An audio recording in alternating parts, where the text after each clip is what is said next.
morning, sir. Morning. Good Right. morning, sir. Good morning. We'll start with sampling today. So this is a new chapter, the next unit, unit 4, uh, just sampling. Okay, in this we'll study how you will be collecting different samples, what are the criteria for selecting samples, how are the different layers to selection of samples, so on and so forth. What are the different methods through which you can collect data as well will be studied in this thing. Now, before we get into sampling as such, see, sampling is a process in which you are selecting a representative unit from an entire population. Okay, you look at a big population, and from that population, you are taking one small sample, a few number of subjects. That process in which you are taking down that huge number to a small number, which is more manageable, that will be sampling.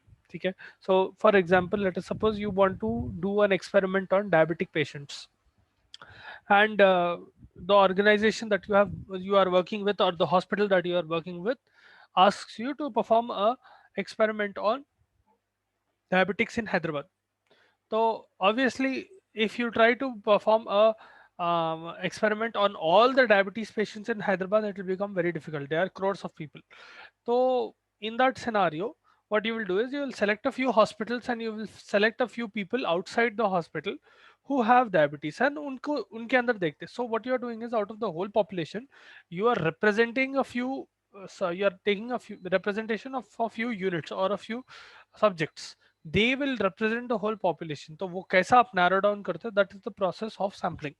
Okay, on what criteria or on what base you will be narrowing those down. Now, before getting into the details of sampling, we'll go over some basic terminologies that will be used in this chapter. Okay, so that later on it will be easier for you to understand what is sampling and all. First of all, population. Population refers to a large unit of people. Okay, all the people in one particular area. So for example, let us suppose I go into a village.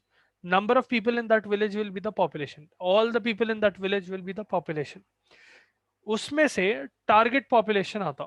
What is target population? Let us suppose I go to that village and I want to research about men who are over 6 feet tall. Example. ठीक है, I want to research about the health and the hormonal levels of men who are over 6 feet tall or over 6'3". Example, my research is doing that. So my target population will be only men, first of all. The two men who have reached 6'3" or 6 feet, sorry, have reached 6 feet of height. Anyone below that will not be used. Okay. Then out of those people as well, out of those people who are 6 feet, how many people are accessible to me? Now, some people might be very sick. Some people might be going out of station. There are a lot of people who will not be accessible to me, who I cannot meet, or who I cannot. How should I put it? How you will not be able to contact them. So that will not include accessible population. Accessible population are people who you can actually come in contact with, either by telephonic interview or by email or actually in person meeting them. Okay, so that will be your accessible population. From the accessible population, you will select the sample. So you get the idea here. You are narrowing a population down to your own research, and from that you are extracting your sample. So ab jaisa, if I look at, let's suppose previous example, we were talking about diabetes, right? Diabetes mein you are doing the research on diabetes in Hyderabad, right? So the population will be all the people in Hyderabad. Target population will be all the diabetic patients in Hyderabad. Accessible population will be the people who you can actually contact in Hyderabad who have diabetes. For example, let's suppose you are only targeting people in hospitals who are currently hospitalized in any particular hospital, tertiary care center, with diabetes mellitus. So your accessible population will be people who are currently admitted in that hospital and who you are able to contact. If a patient is in completely, let's suppose, IICU or MICU, or if you're not getting their file, that is not accessible. Those people will not be accessible, hence they will not come under accessible population. Now let us suppose the total population of Hyderabad is about 50 lakhs. Example. Okay, 50 lakhs or 1 crore, whatever some number you put. Okay, out of that population, your target population, meaning the people who have diabetes, let us suppose 20 lakh people have diabetes. Out of 50 lakhs, let's suppose 20 lakh people have diabetes. Out of that 20 lakhs accessible population, let's suppose out of that 20 lakhs, only 10 lakhs are accessible. Only 10 lakh people you can actually come in contact with, and you can contact them by directly or indirectly, essentially by mail or whatever. From those 10 lakh people, you will extract your sample. So let us suppose from those 10 lakh people, you are selecting some 5,000 or you are selecting 10,000. That will be your final sample. Okay? That is the process of sampling. You are selecting a few people that will represent the population. Okay? In this scenario, those 10,000 people are representing all the diabetics in Hyderabad. Okay, not the whole population as such. They are representing all the diabetics in Hyderabad, not even in India, only Hyderabad, because you are only selecting people from Hyderabad.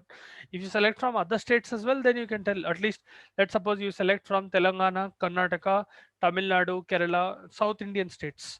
Okay, so you can tell this is the state of diabetics in South Indian states. Okay, if you start selecting from multiple cities in different states of South India.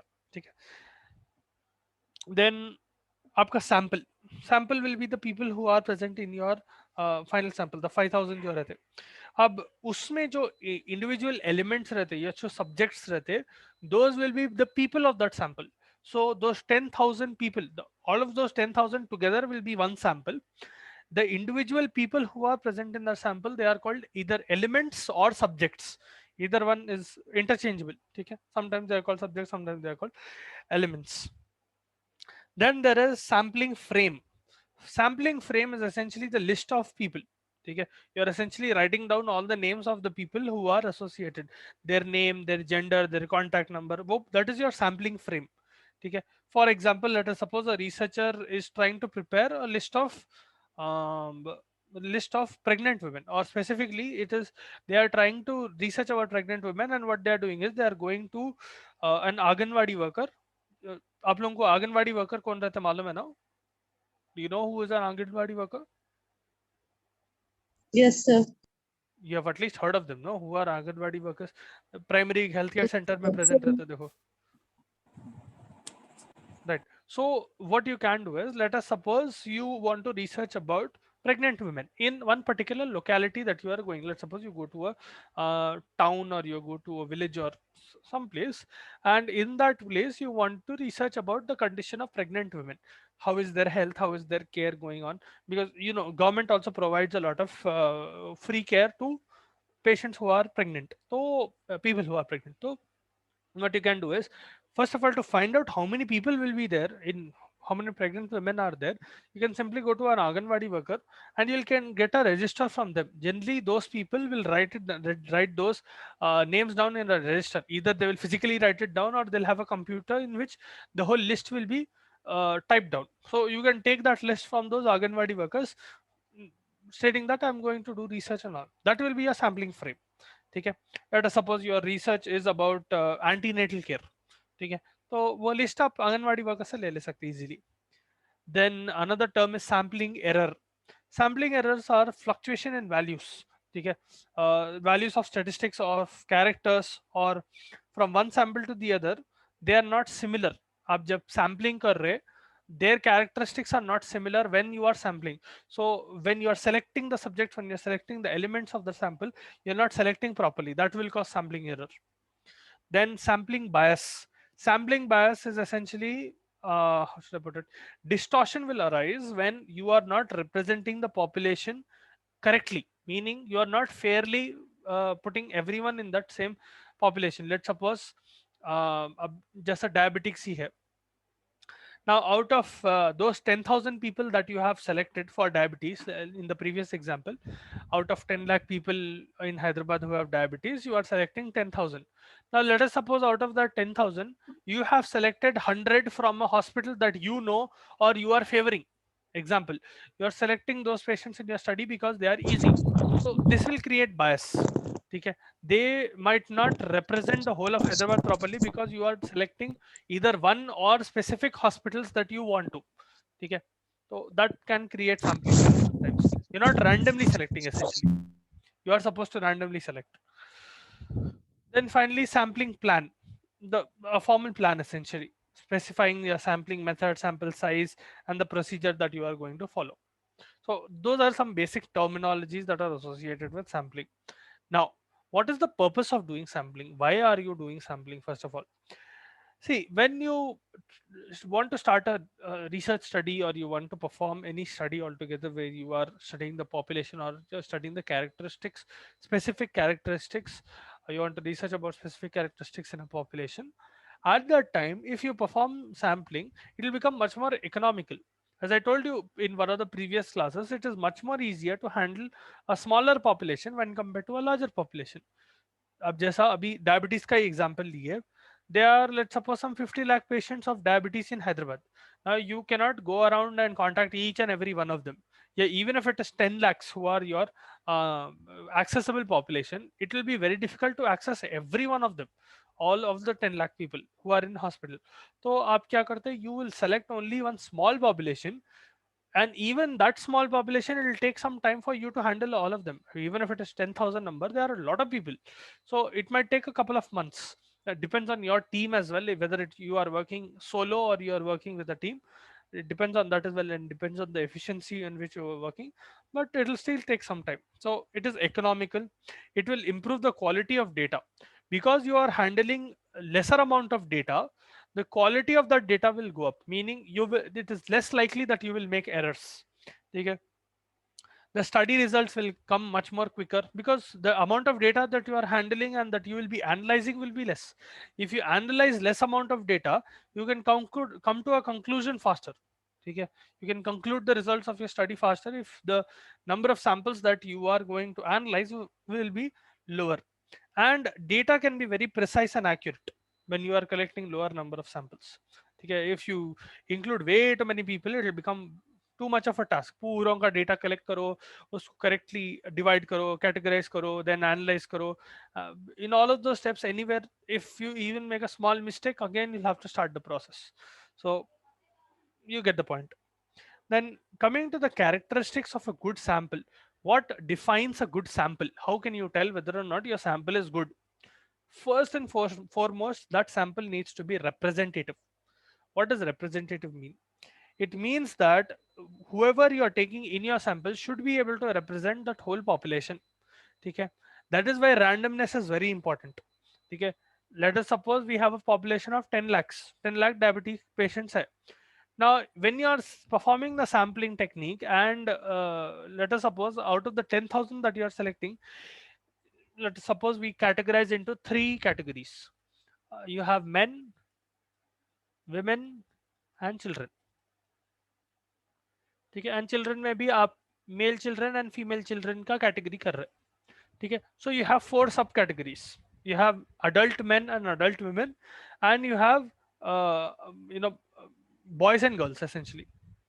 So in this scenario, if you are not representing properly, it means that, let's suppose अब 10,000 people है, on an average, if your representation is correct, you should have 250, 250, or even if it is not 250, 250, let us suppose there are more adults, right? So let us suppose you take 300, 300, 200, 200, yeah, thousands में कर दो, 10,000 है ना, so 3,000, 3,000, 2,000, and 2,000. Okay, so what you are doing is you are selecting 3,000 each of men and women, and 2,000 each of both the children, so boys and girls. In this scenario, it is somewhat equivalent. Now, depending on, this is a very ideal scenario that you are taking. Okay, here I am thinking that this will only apply when the proportion of boys to girls is exactly the same and the proportion of men to women is exactly the same. जब ये sampling correct रहता, but let's imagine for our calculation that ratio is equal. Okay, in this scenario, when I'm taking 3,000 is to 3,000, I am thinking that the population in my city or in my country, the ratio of men is to women is 1 is to 1, and the ratio of boys to girls is 1 is to 1. That is not true. Okay, so आप accordingly adjust कर लेते. But when you are taking that sample, let us suppose you do it in this way, then there is a good chance that the sample that you take will be representative of the population, because you are taking equal number of people from all sections. Versus, let us suppose up, instead of doing this, you do it this way. uh, बस right. Let us suppose instead of doing this way, आप क्या कर रहे हैं? You are selecting mostly men or women. Let's suppose you select 4,000, 3,500, and you select 1,000. तो कितना हुआ? 7,000, 8,500, and you select 1,500 girls. So this will create a lot of disproportion because in this sample that you are taking, they are mostly men. Okay, then the highest will be women. Then they are mostly girls. Then there are a few boys. तो जो representation आता population का वो correct नहीं आता. ठीक है, you are not representing the population correctly if this is the scenario. ठीक है, now you have to take into account many things, but you have to make sure that your sample is representative of the population. Representativeness is one of the basis of sampling. ठीक है, it has to be free of bias and errors. It should not have sampling errors or should not do sampling bias. There should be no substitution or incompleteness. What does that mean? Once you have selected a subject for a sample, generally आप क्या करते हैं, when you are now earlier in earlier days they used to do this, even now sometimes you will find on the internet. Let us suppose there is a research going on sleep. Example, let us suppose a group of researchers are performing research on sleep patterns of IT professionals. So what they will do is they will put on advertisement in different IT companies saying, see, we are doing such a study, will you be interested in being a part of this study? Okay, now certain people will apply. When you are applying, okay, you become a sample. Now depending on whether you meet the criteria or not, depending on that, the researcher will actually take you. But let us suppose you are taking that person as a sample. You have to make sure that once that person is selected as a subject, you are not replacing them. Okay, that sample or the subject that you are taking should be complete. It should not be incomplete. They do not meet certain criteria, they are not available, they are not available. ऐसा नहीं रहना problem बाद में. Once you are selecting them for a sample, they should be there till the end of the study. ठीक है, should not be any problems. Then appropriate sample size. The characteristic of a good sample is that it is appropriate, in the sense that especially in quantitative studies it will be very useful. Generally quantitative studies may, the larger the sample size, better is the probability of goodness of sample. Goodness of sample means that the sample is appropriate or the sample is closer to a population. आप जितना ज्यादा बड़ा sample लेंगे उतना ज्यादा वो population के नजदीक जाएगा, but you have to make sure that you are not actually matching the population of the sample. If you do that, there is no point in doing sampling. When you take a larger population, let us suppose we have, in the previous example, out of 10 lakh people, I was selecting only 10,000 people. So मैं क्या कर रहा हूँ? I am decreasing it by 100 times. ठीक है, and I'm selecting 10,000 people. That is still a big number. If I decrease it further to 1,000 or to 100 people, I will not get accurate representation. It will become much more difficult. So especially quantitative studies may, it is better to have a slightly larger sample so that the sample is much more representative of the population and the goodness of sample is maintained. Okay. In qualitative studies, though, that is not a very important concept. Having that number high, they need to maintain, they need to meet a specific criteria, and in qualitative studies, that criteria or the characteristic will be more important than the number. Okay. Now, coming to the factors that influence a sampling process, there are three main factors that will influence the sampling process. First of all is nature of the researcher. 1 second.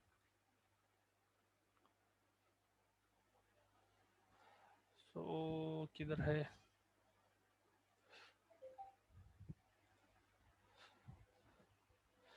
Nature of the researcher,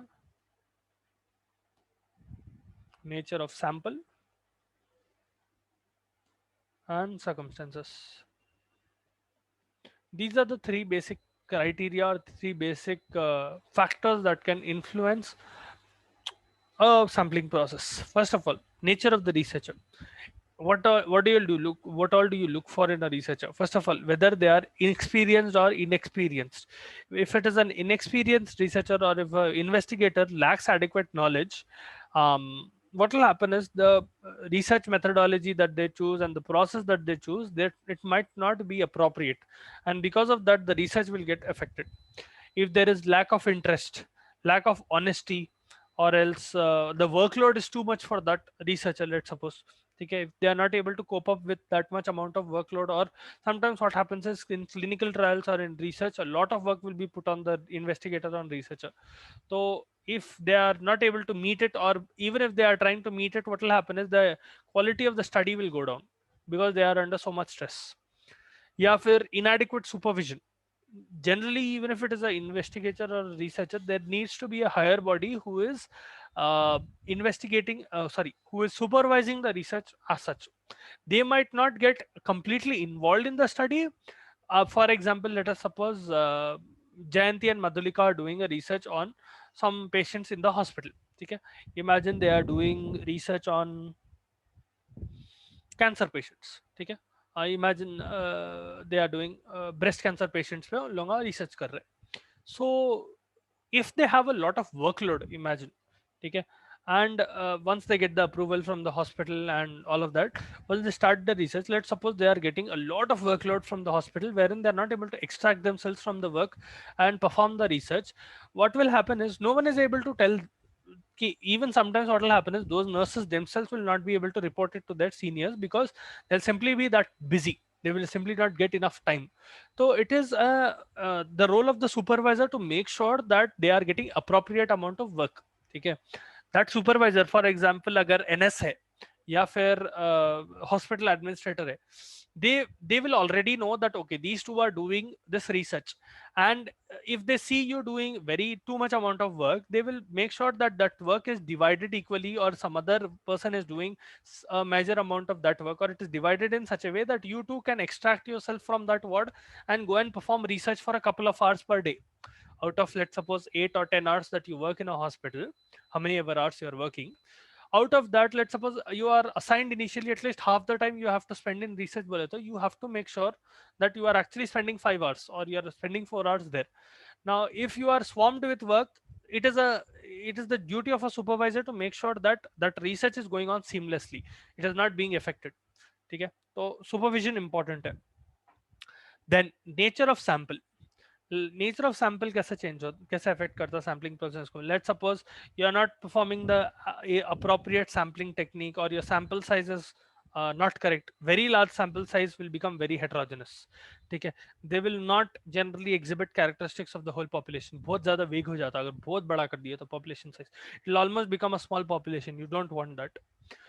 Or if your sampling frame is defective, meaning the number of people that you wrote down, that data is defective, in any one of these circumstances, your sampling process will be negatively affected. Then circumstances will be lack of time, lack geographical area, large geographical area. Let's suppose you have to cover a very big area, or lack of cooperation with your subjects or with your co-workers, या फिर natural calamities. All of those can affect the process of sampling negatively. Now you have types of sampling techniques. We'll do one thing. I'll stop the class here. एक बार open your textbooks and read what is a sample, what are the basics of sampling technique. Try to memorize the terminologies of sample